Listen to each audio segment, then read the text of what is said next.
In the moral world, you missed a salah. You woke up late. You didn't pray Fajr. And now you're praying it late. And then that day you had a job interview. And the job interview didn't go well. And you're like, this is because I missed salah.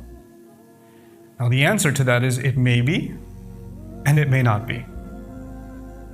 And there's no way you will ever know. There's no way you or anyone else will ever know.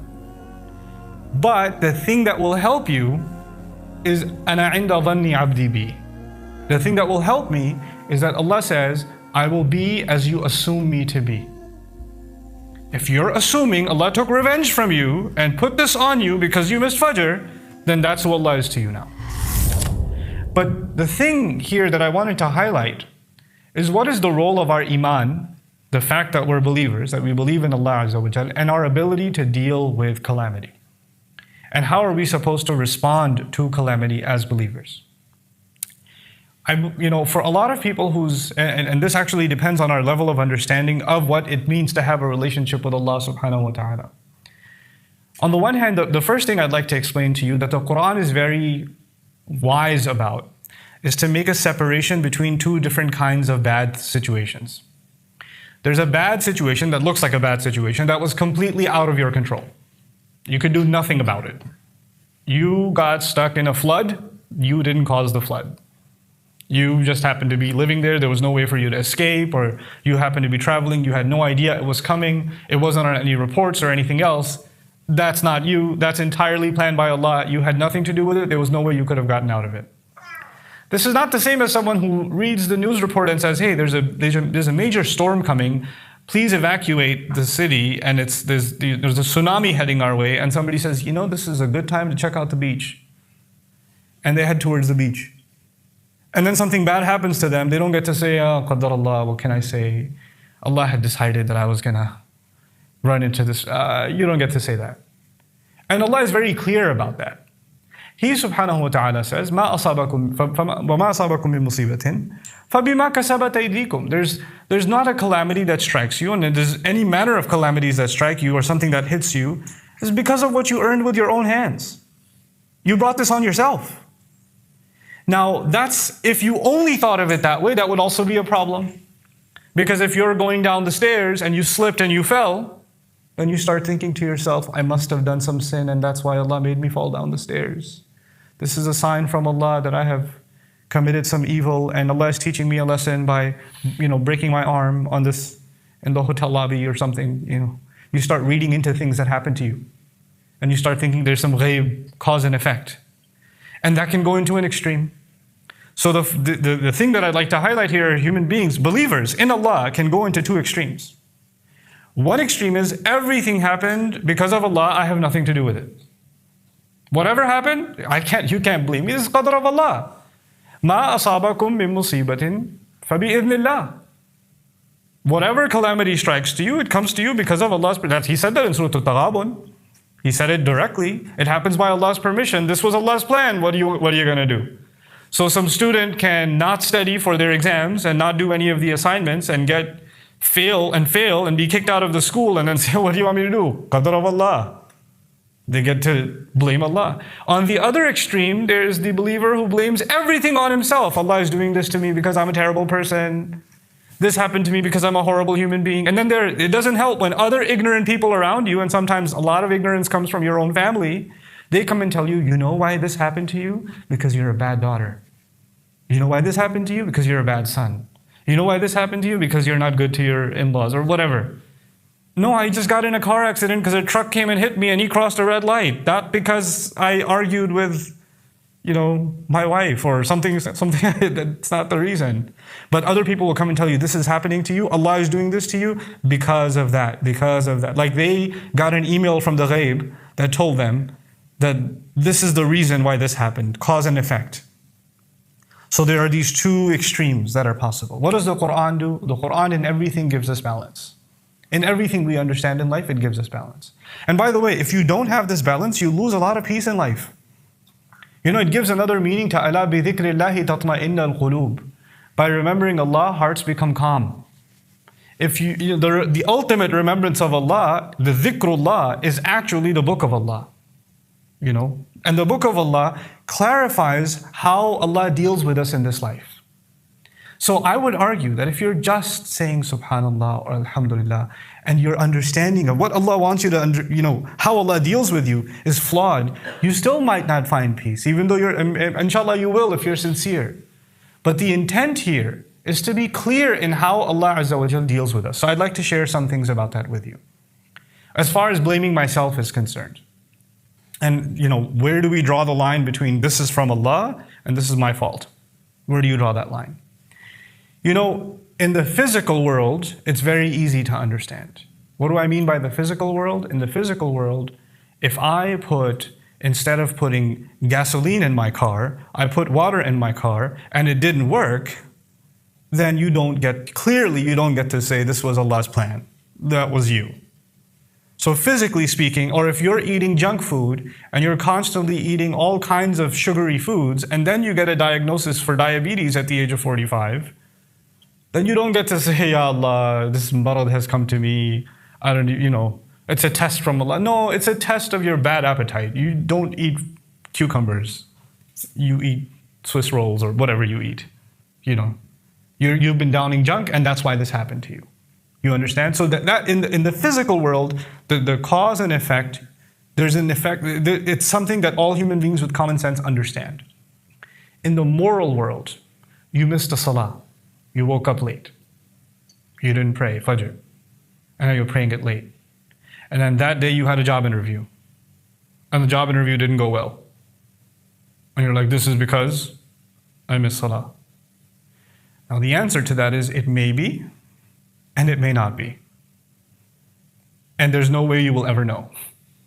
There is no way you or anyone else will ever know. But the thing that will help you is أَنَا عِنْدَ ظَنِّ عَبْدِي بِي. The thing that will help me is that Allah says, I will be as you assume me to be. If you're assuming Allah took revenge from you and put this on you because you missed Fajr, then that's who Allah is to you now. If you assume, no, this is better, this job, I tried my best, I did a good job at the interview, but this was not a good job for me. Had it been good for me, Allah would have let it go. Allah would have given me this job. If you have that attitude, then that is who Allah is to you, despite all of your mistakes. Despite you waking up late. Our job when we make mistakes is to make istighfar, not wait for Allah's revenge. Please understand that. Our job is not, I messed up, now Allah is going to get me somehow, it's going to happen. No. That's not what Allah does. Which is why Allah says, مَا أَصَابَكُمْ وَمَا أَصَابَكُمْ بِمُصِيبَةٍ فَبِمَا كَسَبَتْ أَيْدِيكُمْ. Whatever calamity struck you, whatever difficulty you find yourselves in, a lot of it has to do with what you did yourselves, with your own hands. You brought this on yourself. And even in the spiritual sense, sometimes there are difficulties that come on us because of our deeds. If you are, for example, continuously horrible to your parents, and then bad stuff comes to you in your life, then probably there is some connection. And then in those kinds of cases, what does Allah do? وَيَعْفُو عَنْ كَثِيرٍ. He says He pardons a lot too. In the physical world, if I jump off of a second floor building, there are going to be consequences. Allah will not say, no, this time I'll forgive you, I won't break your leg. No, it's going to happen. What's going to happen is going to happen. When you put your hand in a fire, it is going to burn. Allah is not going to, you prayed Fajr this morning, so no, not for you. It won't burn for you. That's not going to happen. But when it comes to spiritual consequences, He says, وَيَعْفُو عَنْ كَثِيرٍ. When you do a sin, then Allah says, actually, Allah lets a lot of it go. He doesn't just avenge immediately. He doesn't just take, immediate account and then make you suffer in this world because of the mistake you made. He doesn't do that. That's the nature of Allah Azza wa Jal with us. وَيَعْفُو عَنْ كَثِيرٍ. This is something you have to internalize for yourself. I would argue the reason I brought up this particular subject is because one of the greatest crimes, spiritual crimes, that occurs every day in the ummah is at the hands of loved ones to loved ones.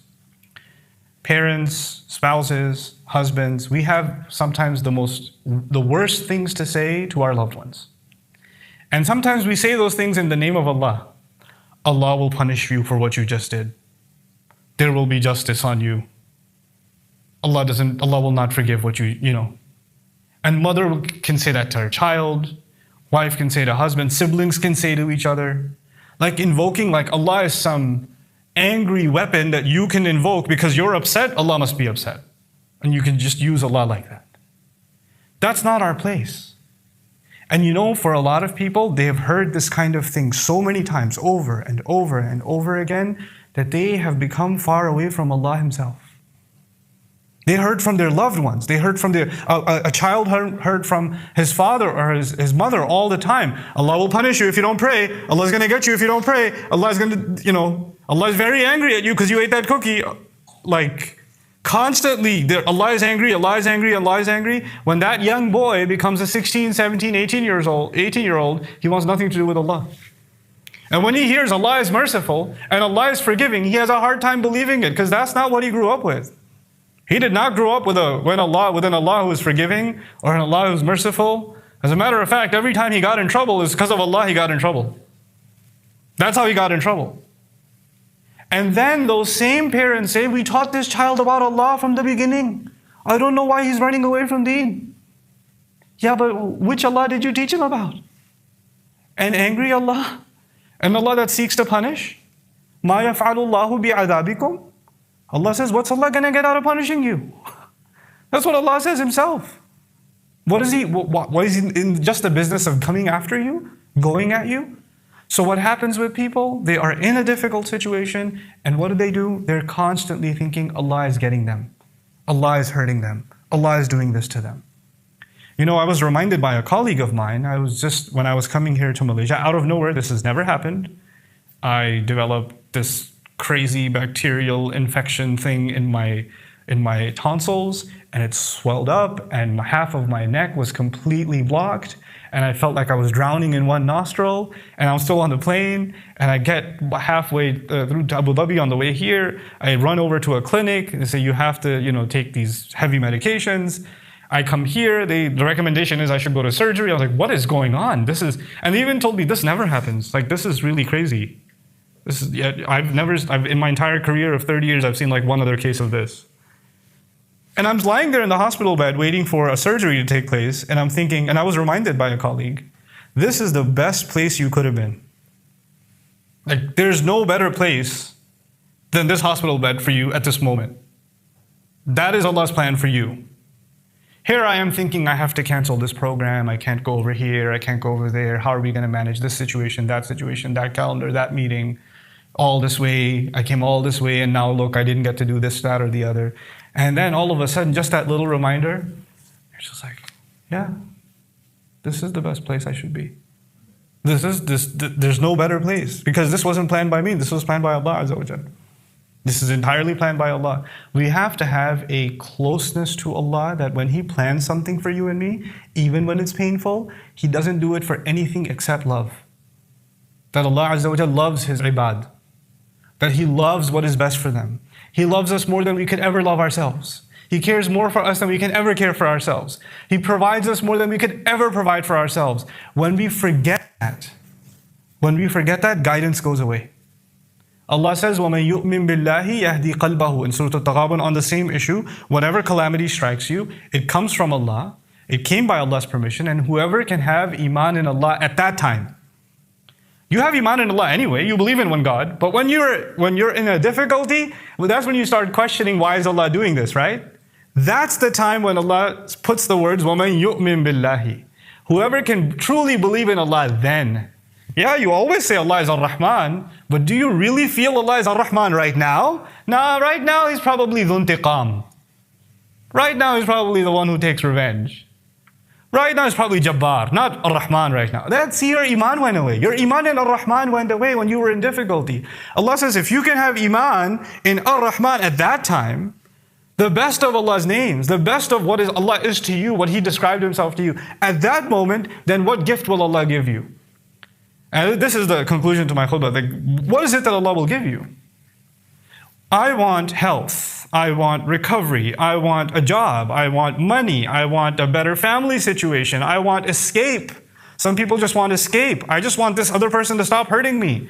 I want people to stop talking about me. Whatever it is, there's something that's bothering you and it's eating away at you. And if you think if that problem went away, you would have peace. What does Allah give you when you can trust Him? He doesn't end your problems. This life, problems will not go away. If problems were going to go away, they would have gone away for Yaqub alayhi salam a lot sooner than for you and me. If no problems would have come because we have iman, then Maryam salamun alayha should not have had problems. Rasulullah sallallahu alaihi wasallam should not have had problems. You study the people that are closest to Allah, and all you're studying are problems. Really big ones. Their entire life. That's all you're studying. You're just learning about one problem to the next, to the next, to the next, to the next. That's all you're learning. Yusuf alayhi salam, a great profound messenger of Allah, and from childhood there are problems. From childhood there are problems. So I keep asking that question. What is it that Allah is giving you? What do you get when you completely put your trust in Allah in the middle, in the thick of a difficulty, when everybody else is telling you Allah is, on the one hand, people are telling you Allah is angry at you, that's why this is happening. Allah hates you, that's why this is happening. On the other hand, you start thinking Allah is punishing me, that's why this is happening.